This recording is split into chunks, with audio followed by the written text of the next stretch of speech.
Chévere, empecemos entonces, Gaby. Perfecto, bueno, bienvenidos todos, buenas tardes, muchas gracias por asistir a esta tercera sesión de los Recovery Talks. El día de hoy nos acompaña como expositor Paul Venegas, él es docente investigador y coordinador de investigación de la Universidad de Cuenca. También se desempeña como director del proyecto Economía Circular Inclusiva de la misma universidad, coordinador de investigación de la Red de Desarrollo Sostenible del Austro y presidente de la Fundación Retos. Es autor de más de 30 artículos científicos indexados en áreas como sostenibilidad, gestión de residuos y economía circular. He trabajado con proyectos científicos con diferentes empresas europeas como Philips y Umicore para el mejoramiento del desempeño ambiental en sus procesos y con el Centro Común de Investigación de la Comisión Europea en el desarrollo de políticas que promuevan la economía circular. En el 2019 recibió un premio como al mejor artículo por el prestigioso Journal Resource Conservation and Design. Y el día de hoy nos acompaña con la presentación sobre el pensamiento de ciclo de vida como soporte para la generación de política pública. Muchas gracias, Paul, y bienvenida. Le doy paso a su presentación. Sí, muy buenas tardes con todos y muchísimas gracias, Gaby, por esta presentación. Voy a tratar de compartir mi pantalla ahora. Tengo unas diapositivas preparadas. Vamos a ver si la tecnología nos ayuda hoy día. Perfecto. Ya, entiendo que están viendo mi pantalla ahora. ¿Me confirma, Gaby, por favor? Ya, Sí, perfecto. Entonces, solamente aquí me acomodo un ratito. Espérense. Ya, aquí siempre tengo un par de pantallas, después que veo al lado a veces. Entonces, sí, bueno, muchas gracias por la invitación y muchas gracias a Gaby por toda la organización de esta charla. Lo que quería hacer ahora es contar realmente un poco de experiencias que hemos tenido desde la Universidad de Cuenca en utilizar esta herramienta de ciclo de vida para el soporte de la generación de política pública, con algunas experiencias internacionales y con algunas ideas que hemos estado trabajando desde la universidad. Bueno, voy a comenzar diciendo que últimamente hemos tenido esta ola, nos llegó la ola de la Comunidad Europea, en donde queremos implementar estas estrategias de economía circular. Esta economía circular que no está todavía completamente definida, esta economía circular que es un concepto todavía en desarrollo, esta economía circular que depende y, y es diferente dependiendo del contexto en el cual se quiere implementar. No es lo mismo tratar de implementar estrategias de economía circular en Noruega, en Finlandia, que en España, en Italia o que en Ecuador o en Colombia, ¿no es cierto? Las necesidades son diversas, los problemas son diversos, pero al final del día lo que queremos nosotros es que esta economía circular sea sostenible, que esta economía circular, que esta estrategia para usar los recursos de una manera más óptima que tenemos aquí en el planeta, los recursos limitados, los usemos de una forma sostenible. ¿Y qué implica? Bueno, lo que estoy poniendo aquí es este artículo que deben ustedes conocer de 2017, donde se analizan diferentes conceptos de economía circular, 114 conceptos, y al final se propone uno nuevo, ¿no? Y justamente el paper dice esto, ¿no? Que esta economía circular pareciera que todo el mundo entiende lo mismo y no es así. Pero al final lo que queremos es que sea sostenible, ¿sí? Y esta sostenibilidad en los tres ejes, este es el eje o el esquema que se plantea desde las Naciones Unidas, en donde tenemos que ver que sea sostenible desde un punto de vista social, ambiental y económico. Bueno, el reto ahí está entonces, perfecto. Tenemos aquí en nuestro país ahora la ley de la economía circular, nos ayuda, nos impulsan a que vayamos por estrategias de economía circular. ¿Cómo podemos nosotros entonces evaluar estas estrategias de economía circular? Primero, para que sea sostenible y luego para que responda a las necesidades o nos acompañe a resolver los problemas que tenemos en el país, ¿no? Y para eso, bueno, tenemos que ver desde una perspectiva social, desde una perspectiva financiera, desde una perspectiva ambiental. ¿Cómo podemos entonces medir, cómo podemos evaluar estrategias de economía circular, por ejemplo, para ver que efectivamente estén encaminadas hacia lo que nosotros queremos como país, o por lo menos para saber cuán encaminadas están, ¿no? Para poder evaluar diferentes estrategias y saber hacia dónde podemos ir con un poco más de resultados, que es lo que queremos. Desde un punto de vista social, existe ese ciclo de vida social. Hubo un Recovery Talks, el último, se trató acerca de esto y los esfuerzos que estamos haciendo dentro de nuestro grupo de investigación para entender la metodología, para generar información, que son los principales retos dentro de este campo. Dentro de la parte ambiental tenemos el ACB. Ángel explicó con bastante claridad y a profundidad lo que está trabajando en SPOL en temas de ciclo de vida ambiental y bueno, ahí el ciclo de vida económico, financiero. donde a través del LCC, el Life Cycle Costing, se puede llegar a entender cuál es el esquema financiero de todo el ciclo de vida de un producto o un servicio. Y de alguna manera estas herramientas nos ayudan a que esas estrategias sean o estén encaminadas hacia la sostenibilidad y por ahí conectar con lo que los países, los gobiernos deberían impulsar para tener estrategias de economía circular que sean sostenibles. Es ahí donde entra este análisis de ciclo de vida. Los dos charlas anteriores se habló de la parte ambiental y de la parte social. Yo voy a tratar de solamente tocar un poquito cómo esto se puede conectar ya con el impulso para la generación de política pública. Esto va a ser un poco a través de experiencias que hemos tenido nosotros en nuestro grupo de investigación.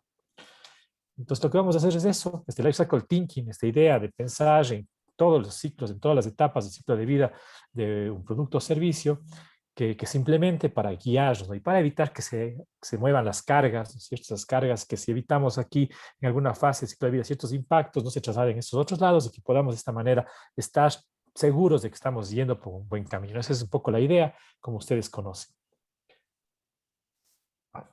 Una de las experiencias son con residuos de aparatos eléctricos y electrónicos, es lo que nosotros hemos trabajado brevemente.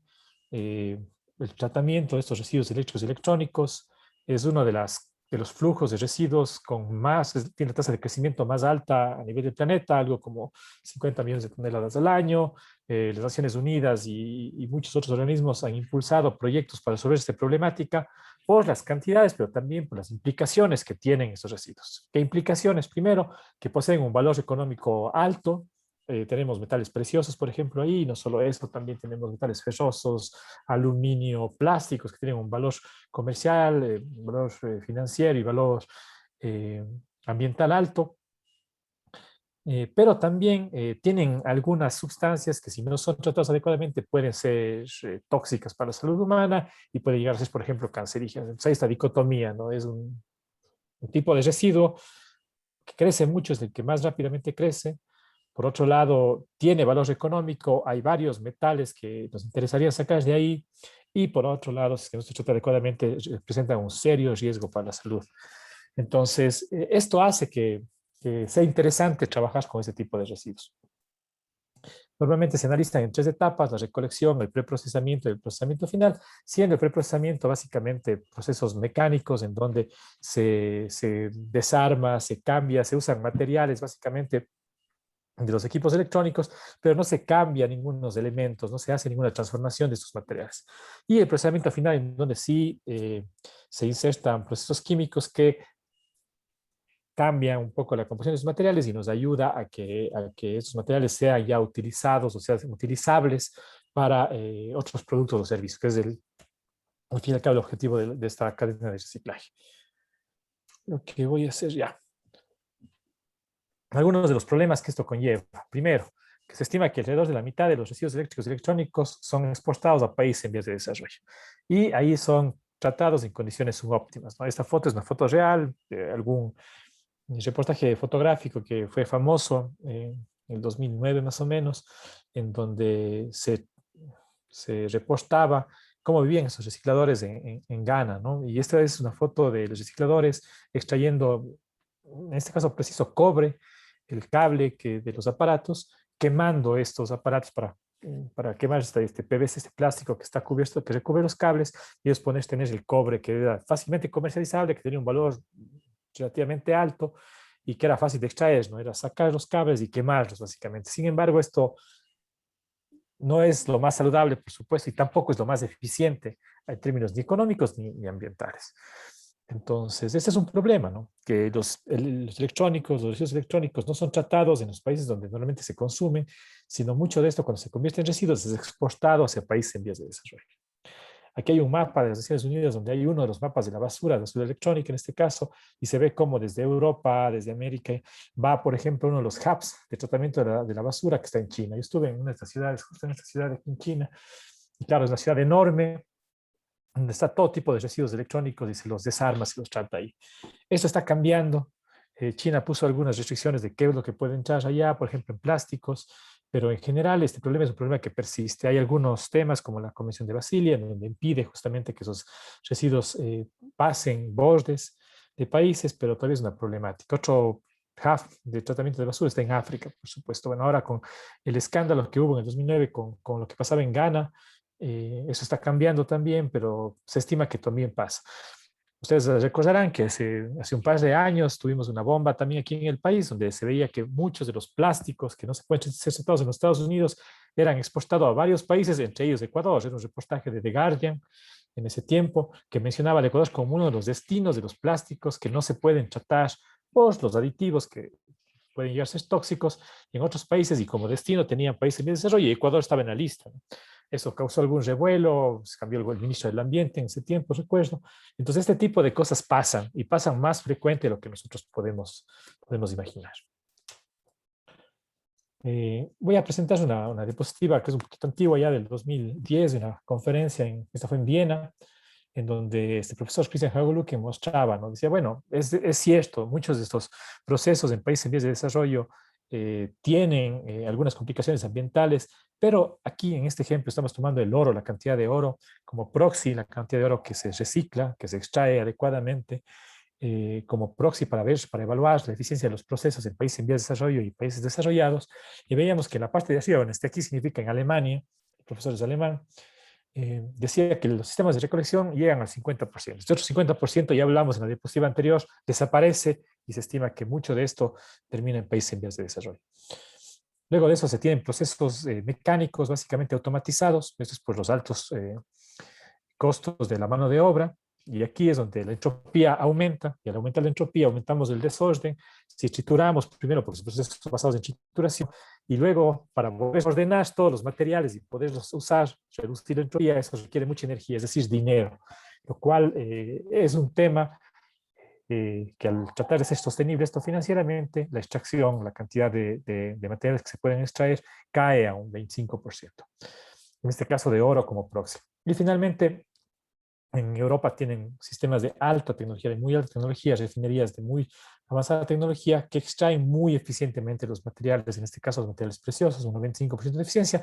Sin embargo, la eficiencia total del sistema, 50 por 25 por 95, es solamente del 12%. En países en vías de desarrollo, aquí se ha tomado como ejemplo un país en África, la recolección es mucho más alta porque saben que hay valor, entonces van de casa en casa y la persona que se encarga de recolectar esto. La extracción, al ser el procesamiento, al ser manual, al ser basado en desarmado, es mucho más manejable y se estima que el 50% de los materiales todavía se retienen ahí, y donde cae la eficiencia generalmente es en los procesos últimos, donde se necesita tecnología, y claro, los países en vías de desarrollo no la tenemos. Bueno, aquí voy a poner eso entre paréntesis porque hace un par de semanas visité una planta de extracción, justo una planta de extracción de metales que está situada en Quito. Es una de los pocos ejemplos en la región que tenemos de esta planta a esa escala, que está justamente trabajando en extraer oro, plata, paladio, cobre de los equipos electrónicos aquí en el Ecuador. Y el gerente me decía que, bueno, lo que ellos tratan es alrededor de unas, creo que eran como 20 toneladas mensuales de estos residuos. Entonces, bueno, estamos hablando ya de cantidades más o menos altas, ¿no? Y hay entonces un valor económico y claramente un valor ambiental en esto, y en el país también estamos comenzando con estas iniciativas. Lo que nosotros hicimos es, bueno, con esto de aquí, lo primero que dijo mi hijo cuando le mostraba esto es, bueno, papi, probamos las cajas, ¿no? Para que sea lo más eficiente posible. Justamente eso hicimos nosotros en una de las investigaciones. Trabajamos analizando los procesos en Bélgica y los procesos en Kenia, en este caso, y fuimos viendo qué proceso se puede mejorar para, de un escenario inicial, basado en trituración, que es el escenario normalmente en los países desarrollados, el escenario del sector informal, normalmente basado en desarme, y un nuevo escenario que nosotros le llamamos colaboración internacional. Llegábamos a estimar a través de técnicas de análisis de ciclo de vida, ¿no? Lo que hicimos aquí fue un análisis de ciclo de vida y tratamos de estimar cuáles son las ventajas ambientales. Llegamos a configurar un escenario que probábamos que era mucho más eficiente en términos ambientales. De menos aquí significa impacto ambiental evitado, entonces una cantidad más negativa es mejor, y con esto propusimos una solución. Dijimos, bueno, una solución podría ser combinar esto, y ambientalmente vimos que tenía sentido. Hicimos también con el cycle costing una estimación económica para ver si era viable, y este escenario que se iba a plantear, en este caso fue para computadoras de escritorio, era también más rentable, ¿no? Estos de aquí, este profit que está aquí, esta ganancia compara esto en euros, 6 euros frente a 5 y frente a casi 10, y veíamos que era 60% más rentable, que estaba incluido en el transporte de algunos de los materiales de Kenia, en este caso específicamente a Bélgica, ¿no? Entonces, sí, a través de estas herramientas, el análisis de ciclo de vida, en este caso fue social, perdón, ambiental y económico, logramos de alguna manera probar que este tipo de escenarios, este que se llamaba lo mejor de los dos mundos, nosotros llamábamos, el paper se llama synergizing, estas sinergias que pueden haber entre diferentes procesos o tipos de procesamiento para este tipo de residuos, tenía sentido. Como resultado de esto, bueno, nosotros trabajamos aquí con una ONG en este tiempo, Close the Gap, que daba justamente computadoras para países en vías de desarrollo. El problema era qué pasaba con las computadoras cuando estas se llevaban a su fin de vida, ¿no? Normalmente eran tratadas por procesos subóptimos. Entonces, ¿qué solución dábamos? Y de ahí partió un poco el estudio que hicimos con ellos. Luego de este estudio que nosotros hicimos, se generó una nueva ONG, se llama WorldLoop, y WorldLoop lo que hizo, o lo que hace todavía, es justamente eso: poner estas plantas de procesamiento en diferentes países alrededor del mundo con tratamientos manuales hasta cierto punto, y el resto se es tratado en países en vías de desarrollo, y principalmente es en Bélgica, ¿no? Donde tienen una tecnología muy avanzada para el tratamiento de metales preciosos. De esto, bueno, esta fue la última vez que entré a la página, había como ya 12 proyectos a nivel mundial, y ellos reportaban lo que ustedes pueden ver, más de 2.000 toneladas de e-waste, de basura electrónica, que ha sido tratada adecuadamente.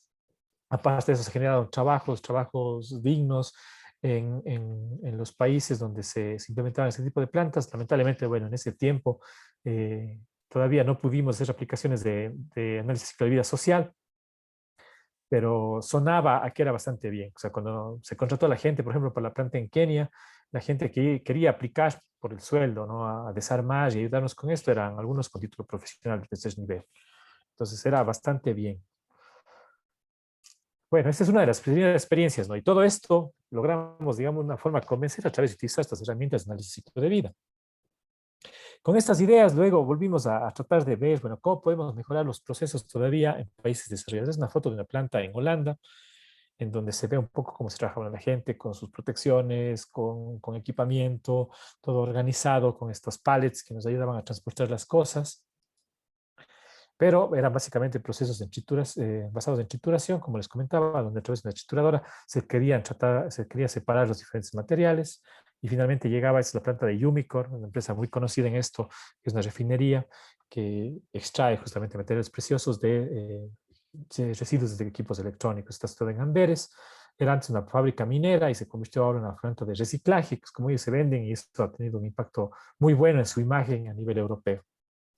Sin embargo, esos procesos de trituración, por lo que hablamos de entropía, hace que no se extraigan adecuadamente los materiales, no se reciclen. Ustedes lo que pueden ver en este gráfico es en la parte rayada lo que no se extrae de diversos materiales, y la parte sólida lo que se extrae. Ustedes pueden ver que aquí de cobre se extrae menos de la mitad, de plata muchísimo menos de la mitad, y de oro y de paladio la diferencia es muy significativa, siendo sin embargo el oro y el paladio los metales más caros, ¿no? Entonces deberíamos ser más eficientes. Entonces claramente había mucho espacio para mejora de esos procesos basados en trituración. Lo mismo podemos ver para los plásticos. Los plásticos pueden llegar a ser muy caros.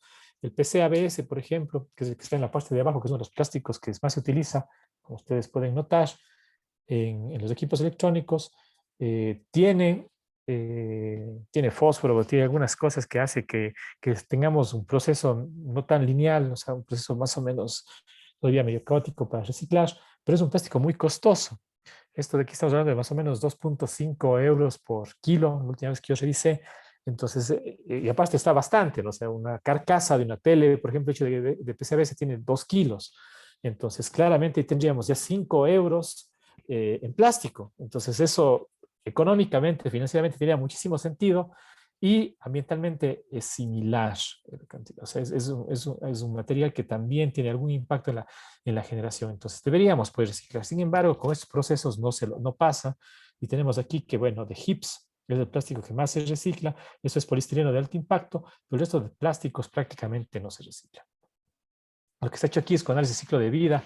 Igual hicimos unas cajas, ¿no? Aquí tenemos una multiplicación de valor en euros en el eje Y por valor de impacto ambiental en el eje X. Entonces el área de cada cajita de esta nos dice ambiental y económicamente cuánto representa estos materiales. Y veíamos, por ejemplo, de los circuitos integrados, donde están los metales preciosos, que lo que se recupera aquí es solamente esta fracción y todo el resto no se recupera.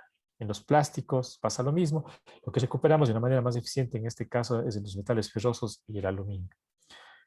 Sin embargo, hay muchísimo por mejorar, tanto ambiental como económicamente, ¿no? Aquí, por ejemplo, metales preciosos, aquí, plásticos, tenemos mucho trabajo que hacer todavía. Con eso lo que hicimos fue, bueno, trabajar con algunos escenarios en donde tratábamos de ver, esto igual estamos usando como proxy la cantidad de oro reciclado, con clasificación automática, con clasificación manual, con desmontaje manual, cuánto se puede reciclar del total existente en un equipo. Ustedes pueden ver que estas dos prácticas, que son las que más se utilizan en Europa, caen bajo un 20% de eficiencia. Con eso, bueno, ahí hubo algún trabajo de modelamiento detrás de esto. Aquí trabajamos con empresas que desarrollaban la maquinaria de separación de materiales y pusimos toda la mejor tecnología que encontrábamos. Bueno, levantamos eficiencia, hicimos algunos procesos para levantar eficiencia de cómo poder llegar a mejorar el reciclaje de plásticos. Esa fue nuestra tarea en este paper. Aquí ven el XRF Sorter, que es uno muy comúnmente utilizado. El otro día hablábamos con la gente del Ministerio del Ambiente y veíamos que aquí en el Ecuador, al parecer, recibimos la donación de un equipo de estos que puede servir para la separación de ciertos plásticos. Hay el NIR infrared, que son otro tipo de separaciones, después las separaciones por densidad, y bueno, hicimos algunas pruebas. Sin embargo, la eficiencia que llegamos a hacer con estos procesos de trituración fue de máximo el 55%, con una pureza del 79%. Y lo que nosotros queríamos llegar es llegar a este closed loop recycling, este reciclaje en circuito cerrado, que es mucho mejor ambiental y económicamente, pero para eso necesitábamos una pureza del 98%. Entonces, claramente con procesos basados en trituración no era posible. Bueno, en este artículo lo que pueden ver ustedes es cómo luego nosotros llegamos a diseñar un proceso, llegamos a probar, porque ese tiempo todavía, estamos hablando de 2014, no había una prueba técnica de que material post-consumer se pueda reciclar usando 100% material reciclado para formar un nuevo producto hecho solo de este material. Nosotros llegamos a probar eso, 100% material de una carcasa de tele, en este caso, se usó para volver a hacer una carcasa de tele y funcionó, y hicimos las pruebas estéticas, mecánicas y todo con Philips para pues, asegurarnos que eso funcionaba. Entonces eso fue un poco lo que hicimos, ¿no? Pero teníamos que probar que esto ambientalmente también tenía sentido y por eso usamos el análisis de ciclo de vida. Pero comenzamos a tener estas pistas, ¿no es cierto? Estas pistas de primero de eficiencias, de eficiencia con cálculos de impacto ambiental y dónde podemos mejorar. Con estas ideas hicimos algunos trabajos también en Japón, trabajamos con Hitachi en este caso y tratábamos de evaluar lo que ellos hacen con lo que nosotros hacíamos en Bélgica y bueno, hicimos igual un análisis de ciclo de vida. Al final del día lo que hicimos fue comparar los puntajes, los eco points que se recuperaban, el avoided environmental impact per ton en la planta en Bélgica era de 143 puntos frente a 285 en Japón. Y nos ayudó este análisis de vida a determinar en dónde estaba la diferencia y era básicamente en desarmar el manual. Sí, bueno, ya comenzamos a juntar las piezas, ¿no? Nos fuimos en Kenia y el tema de que el preprocesamiento manual era más eficiente hizo que tengamos esto. Fuimos a Japón y allá también era el mismo factor. Vinimos a Bélgica y tratamos de mejorar, de optimizar procesos y veíamos que no lo podemos hacer con procesos como basados en trituración porque llegamos máximo a un 55% de eficiencia y un 70 y algo de pureza cuando necesitábamos muchísimo más. Entonces, al parecer era esto justamente, ¿no? Era esto que esa trituración la que no permitía llegar a establecer un mejor desempeño ambiental y económico. Entonces comenzamos a trabajar con empresas que diseñaban equipos electrónicos. Dentro de esto trabajamos también con el Joint Research Center, con el Centro Común de Investigaciones Europeo, con esta idea, ¿no? Nuestra tarea aquí fue, a ver, ¿cómo podemos desarrollar un indicador que basado en estas experiencias ambientales de eficiencia pueda llegar a determinar de una manera fácil que los electrónicos tienen o no tienen un buen diseño para el momento de fin de vida y utilizar sus materiales? ¿Cómo medimos eso? Ok, usamos técnicas LCA, muy complicado, mucha falta de datos, tiene que ser algo que entienda todo el mundo, tiene que ser transparente. Ok, bueno, pasamos un par de años al menos pensando en esto junto con ellos y sacamos dos reports con algunas ideas de cómo pudiéramos hacer, uno en el 2016, otro en el 2018. Le pusimos un nombre, ya en el 2018 se llama EDIM, nuestra propuesta. Esto fue la Comunidad Europea, Parlamento realmente europeo, donde pudimos plantear estas ideas de cómo se podría llegar a hacer métricas para ver la eficiencia de uso de materiales, en este caso en equipos electrónicos. Hicimos aquí, bueno, dos casos de estudio, ustedes pueden ver, primero tuvimos unas pantallas planas y en el otro fueron las computadoras portátiles. La idea de esto era llegar a tener un esquema en el cual tengamos algo similar a lo que tenemos en energía eléctrica, ¿no? En el uso de energía eléctrica, que se diga qué tan bueno, qué tan malo es el uso de materiales, el diseño del producto para el uso de materiales a fin de vida, cuán fácil es reutilizar, reciclar, reacondicionar, y con eso proponer un ecobono, un ecoimpuesto, dependiendo de cuán eficientes son los productos que se ponen en el mercado. La idea era esto, implementar esto en una etiqueta verde a nivel europeo, a manera voluntaria en un inicio, y que luego eso se traduzca a algo obligatorio, ¿no? Que es la normativa, pero el camino que nosotros creíamos que tenía sentido era ir primero por una etiqueta sí, pues, voluntaria de incorporación, y que luego esto, viendo cómo nos va, viendo con las métricas, viendo que las empresas se adapten y ahí comiencen a sacar sus indicadores, que vaya poco a poco convirtiéndose en algo obligatorio. Estaba dentro de lo que quería sacar la Comunidad Europea en su directiva de ecodiseño, ¿no? Que estaba, bueno, y ese era un link entre ecodiseño y la norma de fin de vida que tienen en la Comunidad Europea. Esto, bueno, dio pie a que algunos países ya comiencen a implementar algo parecido. En Suiza, por ejemplo, tienen algo que es similar, en Francia también, pero todavía a nivel de la Comunidad Europea no está algo estandarizado, normado a nivel de toda la comunidad. Entonces es importante, ¿no? Ese tipo de normas, de etiquetas, hacen un cambio. Cuando volvimos al Ecuador, lo primero que pensamos en hacer es hacer algo similar. Sin embargo, veíamos que aquí no hay datos, la normativa también era muy escasa, pero este fue un ejemplo interesante que vimos. En el año 2016 cambió un poco la normativa para el tratamiento de teléfonos móviles. Antes de eso, un importador podía traer una cantidad de teléfonos móviles al país, podía importarlos, y eso estaba ligado a la cantidad de teléfonos que él había podido recolectar para dar el tratamiento de fin de vida adecuado. Esto cambió en el 2015, ya no se ató el nivel de importaciones a lo que ellos recolectaban para el tratamiento de fin de vida, las empresas Movistar, en ese tiempo creo que todavía había Posta, etcétera, ¿no?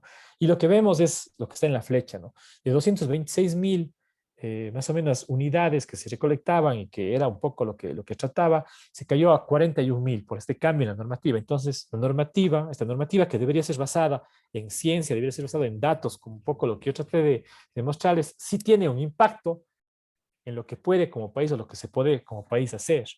Lo que está en la línea de arriba, trabajamos justo con un par de colegas que están aquí también, la Gaby y el Iván, en hacer un modelo que haga una predicción de cuánto se estima que cada año, cuántos teléfonos celulares están siendo descartados para fin de vida. No hay esos datos, lo que hicimos con ellos fue a través de unas distribuciones y probabilidades, tratar de estimar tiempos de vida y tratar de estimar qué es lo que está pasando con los teléfonos celulares. Y veíamos que los 2 millones y pico que se generan, o que estimamos nosotros que se genera, solamente un 10% más o menos era lo que estaba recolectándose con la normativa, y sin la normativa esto cayó 5 veces. Entonces, bueno, esto es bueno, es malo. ¿Cómo podemos analizar y cómo podemos dar luces de hacia dónde dirige la directiva? Bueno, pues ahí están estas herramientas, que es nuestra propuesta, ¿no? Utilicemos esas herramientas que nos dan de una manera objetiva, cuantitativa. No es perfecta, por supuesto, pero nos dan indicios de por dónde ir y qué sí funciona y qué no pudiera funcionar.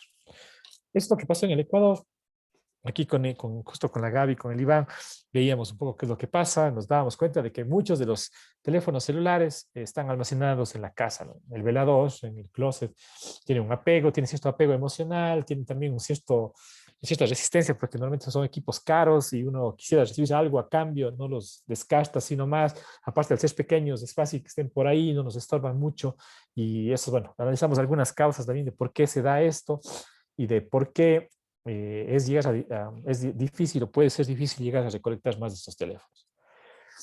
Hicimos algunas propuestas, bueno, hicimos algunos análisis, contamos un poco algunas de las historias aquí, y la idea justamente nuestra es que con estos estudios se tenga ya unas primeras bases para poder generar normativa, que es algo que el Ministerio del Ambiente está haciendo ahora, está trabajando. Justo ayer nos reuníamos con gente del Ministerio del Ambiente que decía, sí, ya tenemos la norma para el tratamiento de RAE en el primer borrador y queremos ya tener un ok inicial para poder discutirlo con ustedes y que esto salga.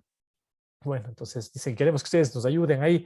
este tipo de documentos, el tema de predicciones, el tema de saber qué es lo que está pasando en el país, es algo que no hay. Nosotros desde la academia estamos tratando de contribuir para que luego, basados en esto, ojalá se genere la política pública.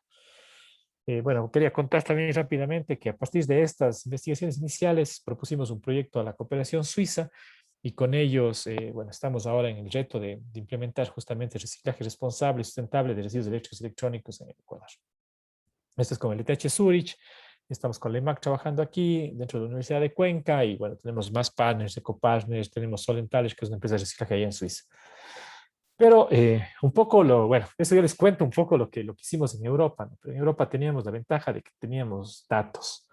Aquí en el Ecuador no tenemos datos. Y normalmente un LCA debe basarse en datos, debe basarse en estos flujos de materiales, debemos saber qué es lo que entra, qué es lo que sale, en qué cantidades, para poder llegar a determinar los impactos. Pero aquí en el país no hay eso y no hay un levantamiento sistemático de esto, lo que nosotros llamamos un material flow analysis, ¿no? O sea, cómo conectamos todos estos flujos de entradas y salidas para luego sobre eso llegar a hacer un estudio de impacto ambiental. Esa es un poco la piedra en el zapato que nos hemos encontrado acá en el Ecuador al momento de tratar de trabajar con estas técnicas para, por ejemplo, la sugerencia, sí, pues, la sugerencia de la promulgación de política pública. ¿Qué estamos haciendo nosotros dentro de nuestro grupo de investigación para tratar de aportar a esto? Bueno, nosotros trabajamos en varios temas. Aquí vamos a hablar de gestión de residuos. Es justamente eso, hacer MFAs de la gestión de residuos. Uno, por ejemplo, es de la gestión de residuos de todo el sistema en el Cantón Cuenca.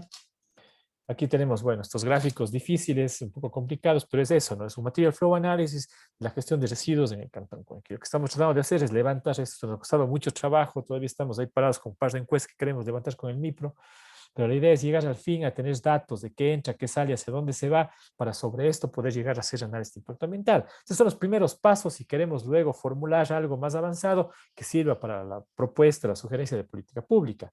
Lo mismo estamos haciendo con los residuos orgánicos, ¿no? Nosotros en Cuenca tenemos una planta de tratamiento de residuos orgánicos con generación de biogás y también una compostera.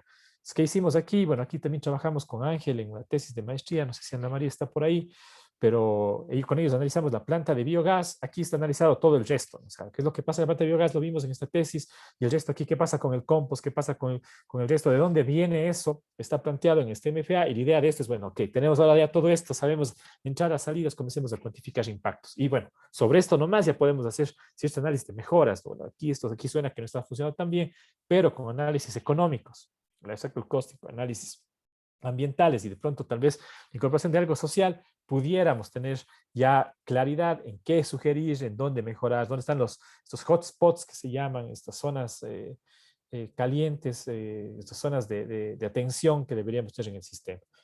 Lo mismo estamos haciendo ahora con el flujo de materiales de PET, de plásticos, de estas botellas transparentes, bueno, no tan sí, transparentes, pero de diferentes colores a veces.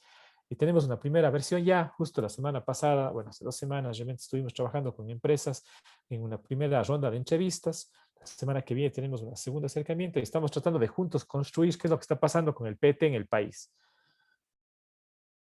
Ese es un proceso que también nos ha costado algún esfuerzo, pero que parece que ahora al fin ya estamos teniendo datos. Entonces, la idea es de dónde se genera, quién se genera, se exporta, se importa, quién los tratan, hacia dónde va, en qué medida, cuán eficiente somos con esto, y en base a eso podéis pensar luego en algunos análisis ambientales más avanzados, ¿no?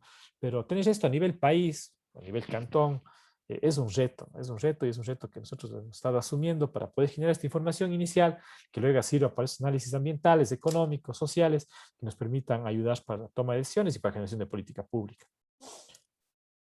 Bueno, el análisis de ciclo de vida social, ustedes ya lo escucharon mucho más a detalle con Loli hace algo como un mes, pero la idea es eso justamente, ¿no? Que en base a tener un sistema podamos llegar a entender en dónde están estos hotspots, estas zonas, estos puntos críticos donde debemos mejorar. Y juntando todo esto, poder llegar a decir a los gobiernos, en este caso al municipio, en dónde debemos poner el ojo, en dónde debemos invertir, en dónde deberían irse las estrategias de política pública. Aquí quisiera terminar esto con algunas limitaciones y aportes que puede dar el ciclo de vida y la economía circular para el Ecuador. Bueno, primero el tema de las ganancias, ¿no? Identificación de puntos críticos, las oportunidades, sinergias, contribuciones para la mejora de política pública y en general para el desempeño del sistema, tanto ambiental, social como económico, financiero. Y entender que estas políticas, estas estrategias de economía circular o cualquier otra, no siempre son sostenibles, ¿no? O son más sostenibles que otras, y para eso necesitamos estas herramientas justamente para poder evaluar. Algunas de las limitaciones que hemos visto es el despliegue limitado, no mucha gente conoce. Yo mismo en la facultad tengo todavía que hablar y decir por qué tiene sentido dar estas cátedras. Y es un trabajo arduo.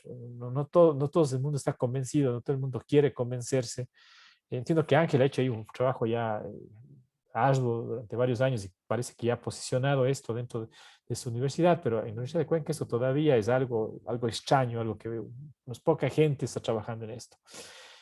Para eso o sea, todavía nos falta crear esas capacidades, conocer qué es lo que se puede hacer, para qué es útil, son útiles estas herramientas, y generar datos. O sea, ahí está la estrategia Amaro, que es la misma red donde tenemos datos públicos que se trabajaron básicamente en SPOL, los de acceso abierto, y tenemos ya algunos impactos. Nuestra idea es seguir contribuyendo a eso con los análisis que estamos haciendo y poder poner estos datos libres para que la gente, todo el mundo pueda ver, y ojalá con esto ir construyendo esas capacidades y estos datos que necesitamos para poder hacer análisis ya de sostenibilidad, hablemos, con life cycle thinking detrás, con este pensamiento del ciclo de vida detrás. Eso es un poco lo que les tenía preparado yo ahora como discusión. Creo que el tiempo, Gaby, estuvo bien. Sí, sí, estamos Sí, bien. creo que fue más o menos como lo acordado. Comenzamos un poquito más tarde.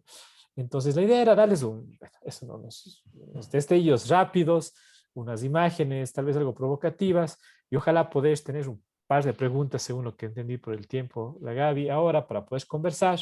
Y luego de eso entiendo que tenemos un par de puntos también que tratar dentro de la red que quisiéramos ahora poder tener un espacio de tiempo para discutir.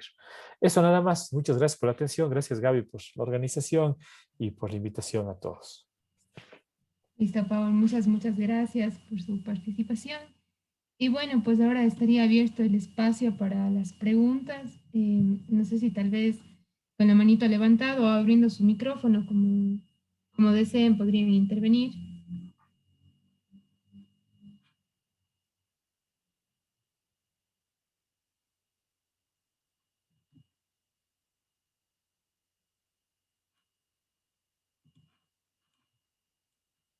A ver si hay alguna manita levantada por aquí. Bueno, tenemos 30 participantes. Está súper bien. No había visto el número hasta ahora. Es medio récord, creo. Chévere. Sí, sí, es de las... Ojalá por ahí se animen alguien a alguna consulta, o bueno, puede ser también comentario o cualquier punto de aclaración.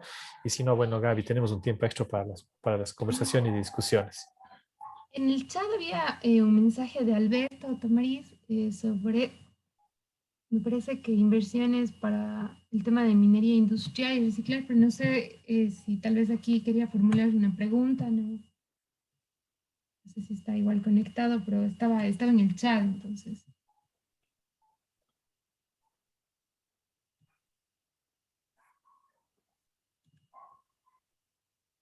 Sí, yo también no entiendo muy bien la pregunta ahí.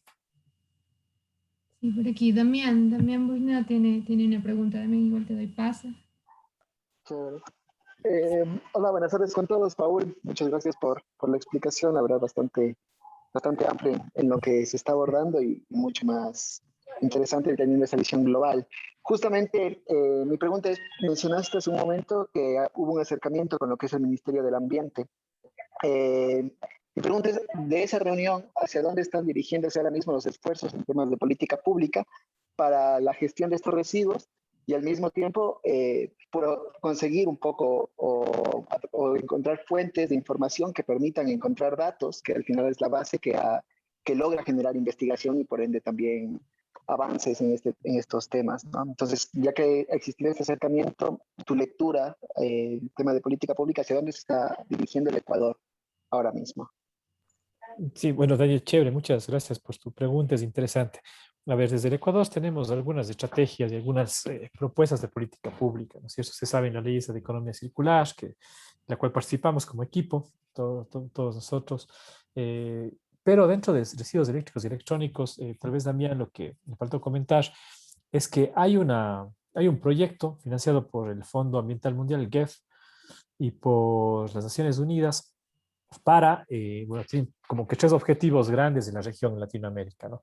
El primero es homogenizar y tener una plataforma más o menos común de política pública en 13 países de Latinoamérica para el tratamiento de residuos electrónicos. El segundo es fortalecer capacidades, es decir, ya plantas de tratamiento, etcétera, para residuos eléctricos y electrónicos.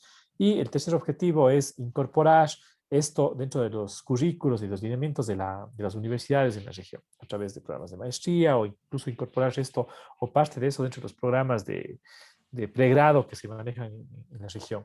Este proyecto es un proyecto en el que están, como mencioné, 13 países, un presupuesto que parece gigante, pero al final no es tanto, de casi 90 millones de dólares, si no recuerdo mal, es un proyecto de 5 años, y Ecuador es parte de ese proyecto.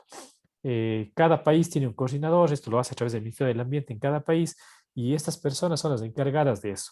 Dentro del Ecuador, ya en esta temática, a través de este proyecto financiado por las Naciones Unidas y el Fondo Ambiental Mundial, se está tratando de promulgar, bueno, primero una norma técnica para el tratamiento de residuos eléctricos y electrónicos. Luego se está impulsando responsabilidad extendida del productor, la norma de responsabilidad extendida del productor de electrónicos, que es algo que desde hace algunos años venimos escuchando que ya va a salir, pero no es así todavía. Y bueno, esas dos, y ellos han estado contribuyendo también con los temas de economía circular y eso. Pero del proyecto hay estos dos instrumentos que se quieren, ¿no? Y la idea es homogenizar, o que más o menos no haya muchas diferencias entre las normativas de cada uno de los países. Vemos que en la región, Damián, para el tema de residuos eléctricos y electrónicos, hay mucha diversidad. Tenemos países, dos en la región, que están así bastante adelante en temas de normativa y de capacidades, que son Colombia y Costa Rica, y el resto de países vamos un poquito atrás. El resto de países vamos un poquito atrás, y estamos tratando. En Chile también hay algunos aspectos interesantes, en Argentina lo mismo, pero la idea es que de las experiencias positivas, principalmente creo yo, de Costa Rica y de Colombia, podamos llegar a tener algo que más o menos nos ayude a nivel de la región, que sea más o menos parecido. ¿Por qué es importante esto, Damián? En la Comunidad Europea, las experiencias que yo les conté tenían sentido porque ustedes saben, tienen un solo gobierno europeo, entonces si un productor quiere poner un, un equipo electrónico en el mercado europeo, tiene que seguir ciertas reglas y tiene un mercado de 200 y pico de millones de personas que le interesa poder llegar a través de tener sus productos en ese mercado. Y es la única forma, y aún así un tanto difícil, de que estas empresas grandotas, ¿no? Apple, Samsung, LG, cambien un poco sus diseños y se puedan adaptar cuando tienen estas reglas de un conglomerado grande de personas.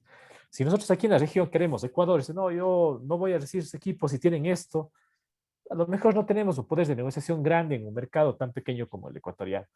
Pero si los europeos han logrado muchas cosas es porque están unidos. En la región también tiene sentido el que la normativa esté más o menos, bueno, al menos que conversemos acerca de eso para ver si juntos, unidos como mercado latinoamericano, podemos también comenzar a implementar ciertas medidas que sean tomadas en serio por estos productores gigantes a nivel mundial. Entonces, Daniel, bueno, Damián, eso podría seguir hablando, pero básicamente es este tipo de normativa. El proyecto comenzó en abril del 2019, Damián. Tiene una duración de 5 años, también por la pandemia se ha retrasado un poco. Sin embargo, es ahora donde ellos están ya comenzando a tener algunos productos, por ejemplo, esa norma técnica, y que queremos ya comenzar a discutir a nivel del país para poder alinear con los países amigos, vecinos que estamos trabajando y poder comenzar a implementar también la otra norma que es clave, que es responsabilidad del productor en el país y que es la que yo creo que va a cambiar también cómo vemos estos residuos aquí en el Ecuador. Eso nada más para no alargarme mucho. Damián, muchísimas gracias por la pregunta. Gaby, usted dirá. Oiga, y tenemos otra pregunta por acá. Yo también le tenía una pregunta, pero bueno, Stephanie lo que le pregunta es que en el FMA de los residuos de Cuenca, ¿qué materiales en específico se analizó?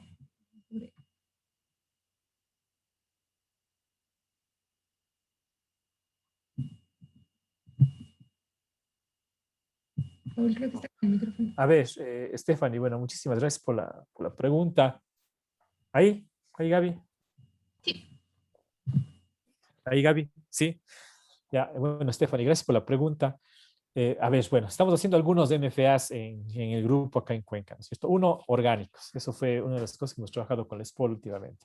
PET es otro, y lo que hicimos, estamos intentando hacer es juntar todos un MFA de residuos en general del Cantón Cuenca. Entonces, la idea sería, bueno, estamos empezando industrias, domicilios, caracterización de cada uno de esos, esto dónde se va el relleno, tanto se va el compost, y qué es lo que pasa en el compost. Aquí hay una parte que se hace biogás, otra parte que no.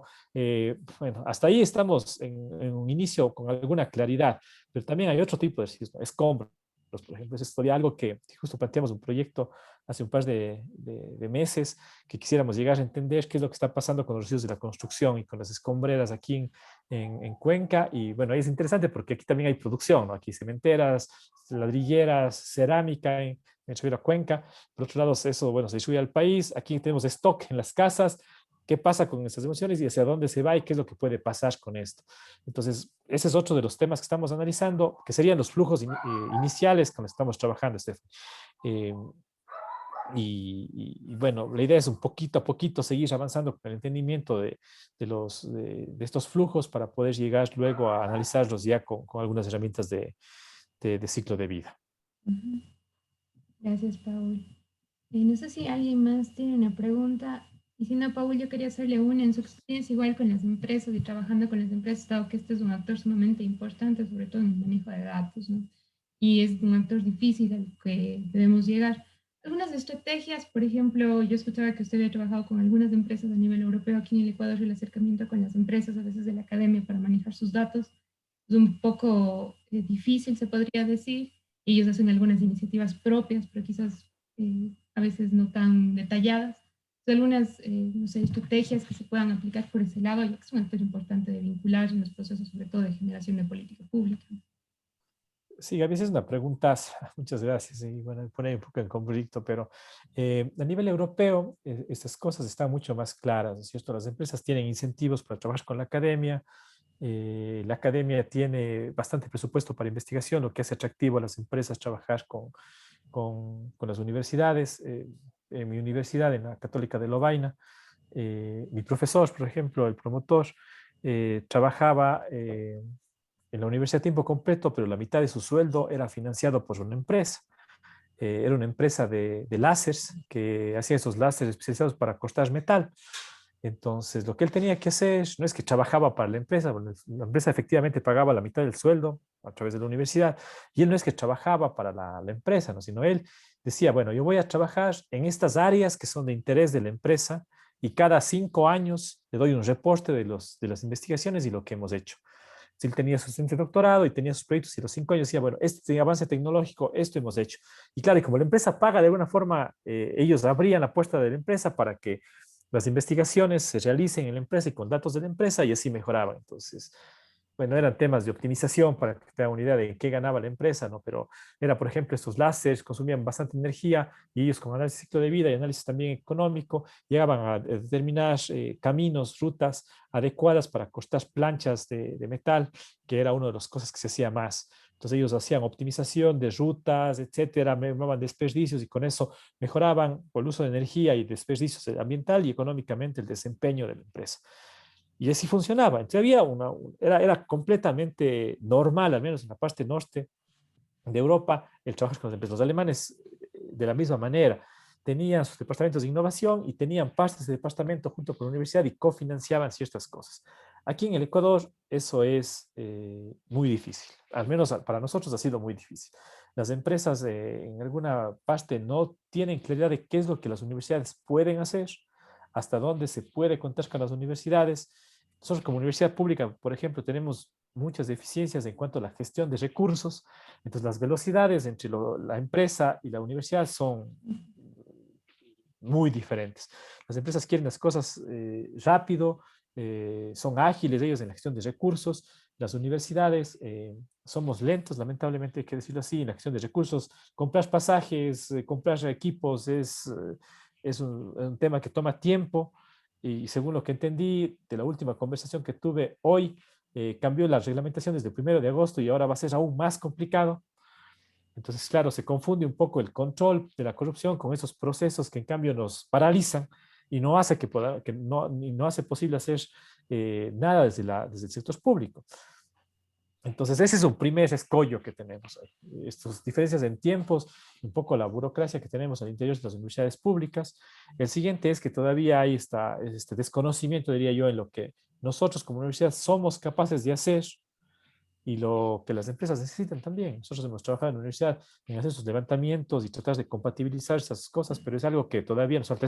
Gaby, aquí tenemos que comenzar recién yo creo, a ganarnos la confianza del sector privado, a decir lo que somos capaces de hacer y tenemos que arreglar estos problemas de ejecución de fondos. Usted mismo trabaja con nosotros en la U y sabe cómo el tema de fondos públicos puede llegar a ser complicado. O sea, el presupuesto no es que se puede ejecutar 12 meses, el presupuesto se nos asigna para estos temas en mayo, en junio, y tenemos que ejecutar gastos hasta noviembre.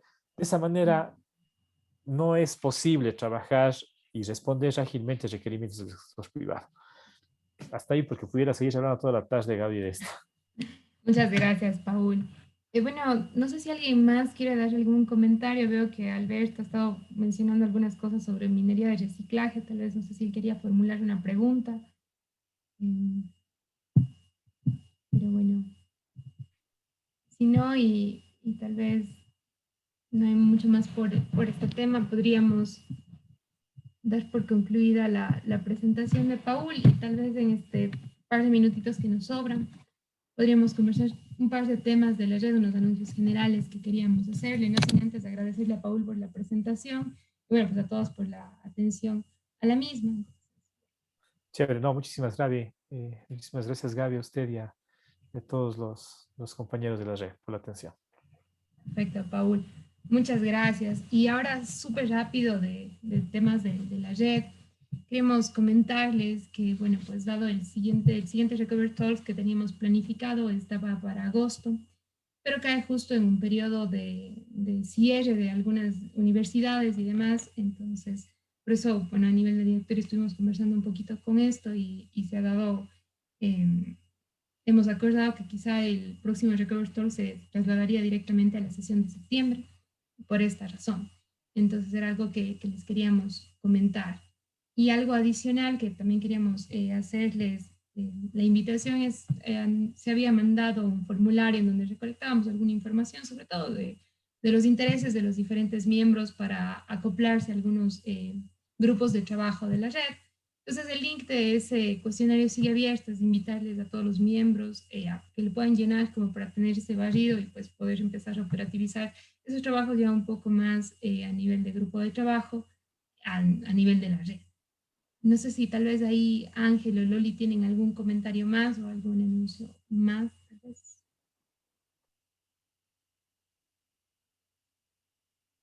Ah.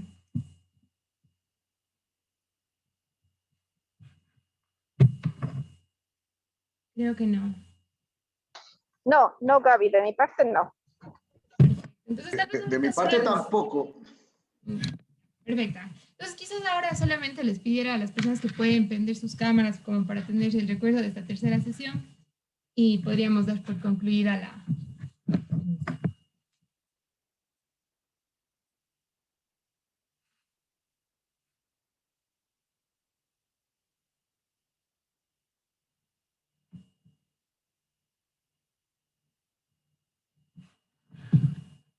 Perfecto.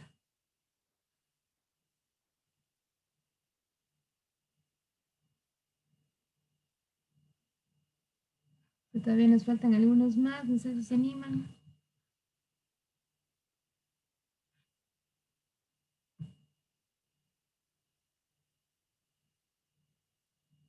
Creo que sí.